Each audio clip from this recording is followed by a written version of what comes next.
L'exposition de Lucas Arruda est présentée dans le cadre de la saison culturelle brésilienne en France, qui a déjà commencé depuis début avril, avec des expositions un peu partout en France.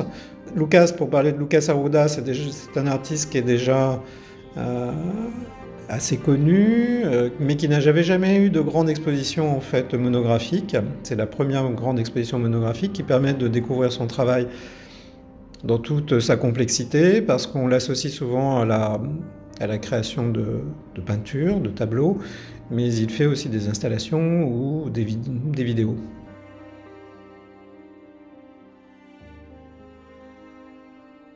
Alors, le titre Deserto Modelo, c'est un titre générique qu'il utilise tout le temps. Et c'est pas la première exposition qui s'appelle Deserto Modelo.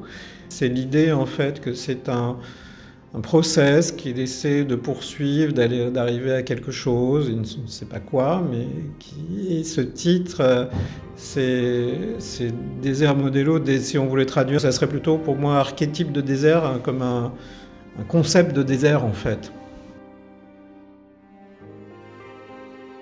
On a travaillé depuis un long moment sur le parcours. Il est venu déjà 2 fois avant l'installation de l'exposition.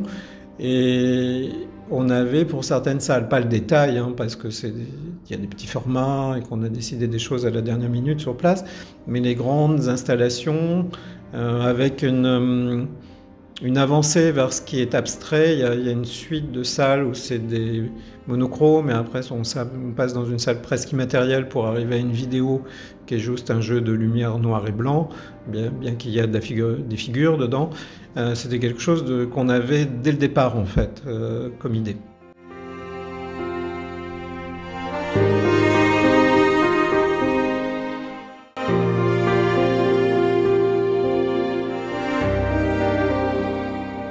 Moi, je l'avais invité parce que je pensais que son travail, qui était très minimal et très conceptuel quelque part, bien qu'il soit très matériel, c'est de la peinture, correspondait à l'aspect très sobre et minimal des salles du musée aussi.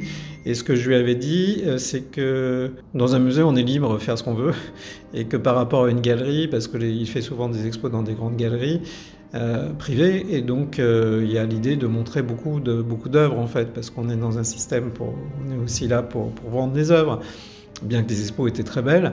Mais donc là, on a fait aussi un accrochage avec très peu d'œuvres dans certaines salles, avec des fois une œuvre par mur. Et je trouve que ça marche très très bien, parce que chaque œuvre a vraiment son propre espace intérieur en fait.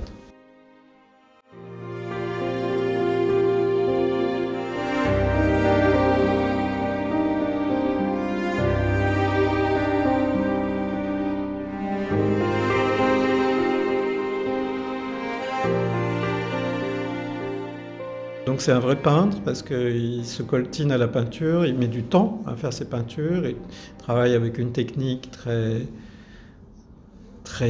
au point en fait, avec il utilise la cire d'abeille aussi. Donc c'est vraiment un peintre qui est habité. Ses peintures se font dans le temps, et ça se fait pas. Il ne fait pas en une journée en fait. Ce sont aussi des peintures qui sont des paysages, mais qui sont des paysages mentaux. Ce sont tous des souvenirs, des choses qu'il a gardées dans sa mémoire, des références à l'histoire de l'art, des choses qu'il a vues, de la jungle où il a été quand il était enfant. Mais c'est pas des choses réalistes en fait. C'est des choses. Il va pas peindre sur le motif du tout. En ce moment, il est présenté au musée d'Orsay, dans les salles impressionnistes. Alors c'est vrai qu'il est très lié aux impressionnistes par l'idée d'une obsession de la lumière, mais en même temps les impressionnistes, ils allaient peindre sur le motif, donc on est vraiment dans 2 mondes différents. Donc il fait des tout petits formats en fait, c'est pas des grands formats, et qu'il y a cette concentration d'énergie, et qui nous oblige à aller vers ces petits tableaux et de les regarder. Et le tableau, en fait, n'est que le support pour aller ailleurs, en fait, pour lui, en fait. C'est-à-dire que c'est un paysage dans lequel on s'enfonce, et il n'y a rien à voir, c'est pour ça que c'est un désert. Il n'y a rien à voir, quelque part, et donc on va aller ailleurs, en fait. Et c'est le tableau est un support, en fait, pour notre imaginaire, avec une dimension poétique ou métaphysique.